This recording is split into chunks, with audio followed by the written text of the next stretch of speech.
नमस्कार, LS मराठीच्या special bulletin मध्ये आपलं स्वागत आहे। पाहूयात काही वेगवान हेडलाईन्स। भाजपच्या प्रतिष्ठेला दे धक्का, बिहार पोटनिवडणुकीत प्रशांत किशोरांचा मोठा विजय, 30 वर्षांपासूनच्या बालेकिल्ल्याला सुरुंग। खासदार पप्पू यादव यांच्यावर भ्याड हल्ला करणारा भाजपचाच पदाधिकारी, खासदार संजय राऊतांचा खळबळजनक आरोप। राज्य मंत्रिमंडळाची आज मुंबईत महत्त्वपूर्ण बैठक होणार। राज्यातील शेतकरी, पायाभूत सुविधा, विविध समाज घटकांसाठी मोठे निर्णय घेतले जाण्याची दाट शक्यता। RSSचे सरसंघचालक मोहन भागवत जेनझी विद्यार्थ्यांशी संवाद साधणार। 6 ऑगस्टला मुंबईत तरुणाईशी संवाद साधणार। गडचिरोलीच्या शेतकऱ्यांचा दिल्लीत एल्गार, उपराष्ट्रपतींसमोर जमीन अधिग्रहणाचा मुद्दा मांडला। जिल्ह्यातील कोणत्याही प्रकल्पासाठी सुपीक शेती अधिग्रहित करू नये, शेतकऱ्यांची मागणी। पालघर, वसई, विरारमध्ये अतिवृष्टीमुळे बाधित झालेल्यांसाठी राज्य सरकारकडून सर्वसमावेशक पॅकेजची घोषणा। ढगफुटी सदृश्यामुळे बाधित झालेल्या हजारो कुटुंबांना तातडीने दिलासा देण्यासाठी सरकारचा निर्णय। नमस्कार, मी स्नेहल चौधरी, आपण पाहत आहात LS मराठी। आपण पाहिला काही वेगवान हेडलाईन्स, आता पाहूयात सविस्तर बातम्या। पहिली बातमी, गिरीश महाजनांनी जळगावमध्ये प्रतिक्रिया देत म्हटलंय, अंमळनेरमध्ये नुकसानाची पाहणी केली, नुकसानग्रस्त शेतकऱ्यांना मदतीचं आश्वासन दिलंय। व्यापारी शेतकऱ्यांना आवश्यक मदत देणार असं महाजन म्हणतात। नुकसानग्रस्त कुटुंबांना 10,000ची मदत जाहीर करण्यात आली आहे। जनावरांसाठी 37,500 रुपयांची मदत केली जाणार आहे असं आश्वासन दिलंय।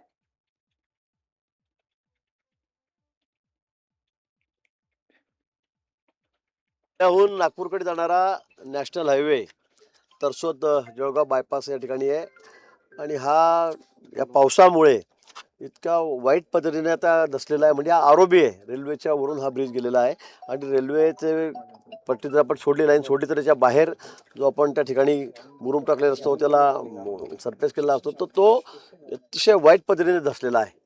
या ठिकाणी ठेकेदारांचे माणसं आलेले आहेत, त्यांच्याशी आम्ही बोललो, त्याचे मालक अजून आलेले नाहीत, ते येतील।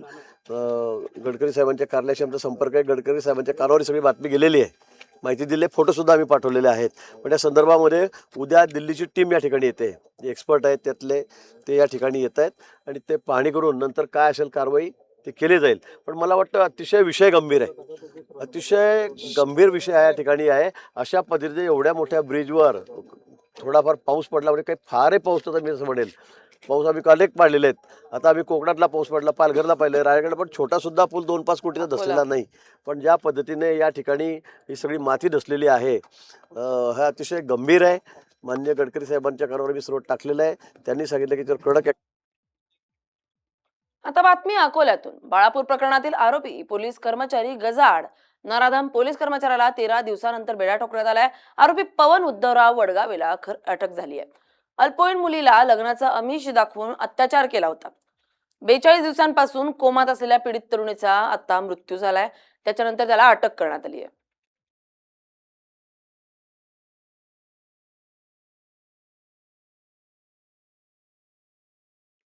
झाला होता पोलीस कर्मचारी बाळापूरचा पवन वडगावे याच्या विरोधात। तर त्याच्यानंतर ती मुलगी दुर्दैवानं तिचा मृत्यू झाला होता।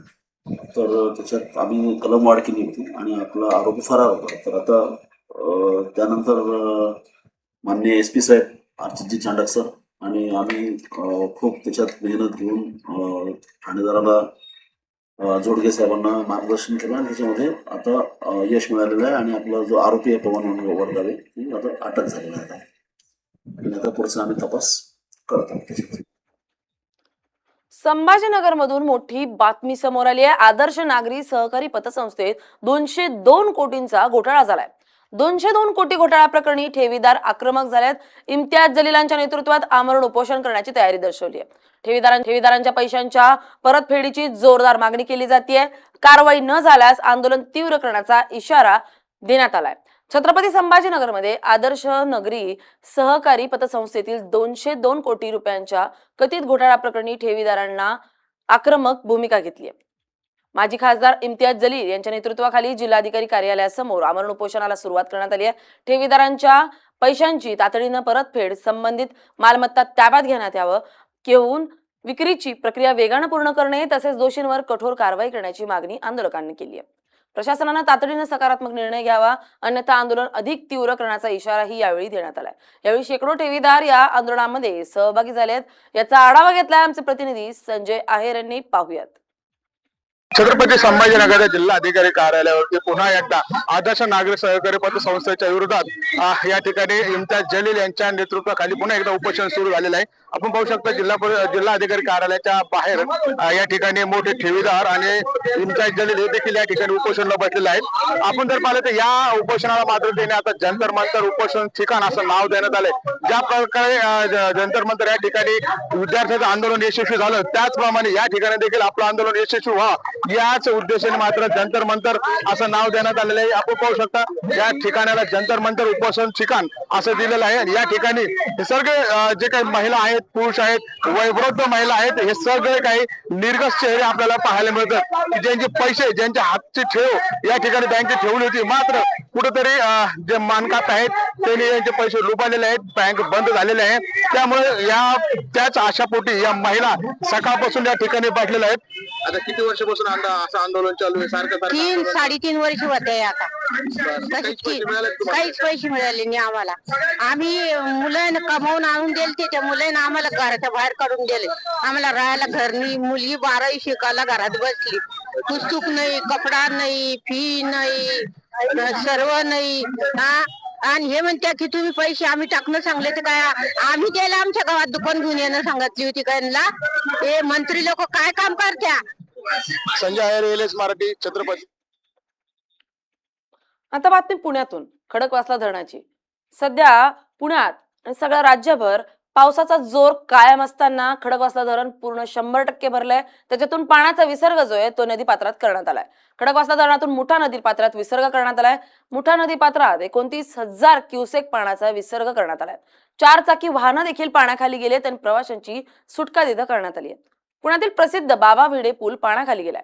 नदीपात्रापासून दूर राहण्याचं प्रशासनानं आवाहन केलंय। या संपूर्ण परिस्थितीचा आढावा घेतलाय आमचे प्रतिनिधी प्रथमेश तांबे यांनी। पाहुयात। पानशेत खडकवासला धरण साखळीमध्ये सतत सुरू असणाऱ्या पावसामुळे जे आहे ते पुण्यातील मुळा नदीपात्रामध्ये, मुळा मुठा या नदीपात्रांमध्ये जे आहे ते पाण्याचा विसर्ग हा सातत्याने सुरू आहे। आता जर आपण पाहिलं तर आपण मुठा नदीच्या काठावर उभा आहोत आणि या ठिकाणी नदीपात्रातला जो रस्ता आहे तो पूर्णपणे हा पाण्याखाली गेल्याचं आपल्याला पाहायला मिळतंय। पुण्यातील प्रसिद्ध असा बाबा भिडे पूल जो आहे तो देखील पाण्याखाली आहे। त्यामुळे डेक्कन आणि पेठ भागाचा जो संपर्क आहे तो दुपारपासून बंद आहे। मात्र हे जे पाणी सोडण्यात आलेलं आहे खडकवासला धरणातून ते दुपारी साधारणतः 26,000 क्युसेकने पाणी सोडण्यात आलं होतं आणि त्यानंतर पाऊस जो आहे तो धरण क्षेत्रामध्ये जास्त सातत्याने होत असल्यामुळे ते पाण्याचं प्रमाण जे आहे ते वाढवण्यात आलं आणि आता जवळपास 29,000 क्युसेकने जो आहे तो पाण्याचा पुरवठा विसर्ग जो आहे तो या नदीपात्रामध्ये सुरू आहे। आपण जर पाहिलं तर जी वाहनं आहेत ही पार्क केली होती, ती वाहनं अक्षरशः पाण्याखाली गेल्याचं आपल्याला पाहायला मिळतं। त्या वाहनांमध्ये संपूर्ण पाणी शिरल्याचं पाहायला मिळतं। यामध्ये जे प्रवासी होते त्या प्रवाशांना देखील सुरक्षित इथल्या नागरिकांनी आहे ते बाहेर काढलेलं आहे। अशा पद्धतीची जी 2 वाहनं आहेत ती या ठिकाणी पाण्याखाली असल्याचं पाहायला मिळतंय। आता बातमी ठाण्यातून। कल्याणच्या वाहतूक कोंडीचा फटका नाट्यकलाकारांना। नाट्यकलाकारांनी रसिक प्रेक्षकांची माफी मागितली। 4 वाजता ऑल द बेस्ट नाट्यप्रयोग 1.5 तास उशिरानं चालू झालाय। कलाकारांची गाडी वाहतूक कोंडीत अडकल्यानं 1.5 तास उशीर झालाय। कल्याणच्या अत्रे रंगमंदिर मध्ये काल संध्याकाळी 4 वाजताचा ऑल द बेस्ट नाट्यप्रयोग होणार होता, मात्र कलाकारांची गाडी वाहतूक कोंडीत अडकल्यानं 1.5 तास उशिरानं सुरू करण्यात आलेला आहे। माफ करा, फार अनपेक्षितरित्या आम्हाला खूपच ट्रॅफिक लागलं आणि म्हणजे कल्याणमध्येच आमचा जवळजवळ 1 तास गेला।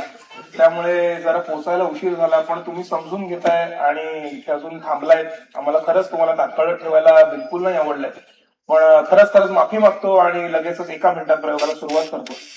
धन्यवाद। या आपण पाहिल्या काही सविस्तर बातम्या। आता पाहूयात काही विशेष महत्त्वाच्या घडामोडी।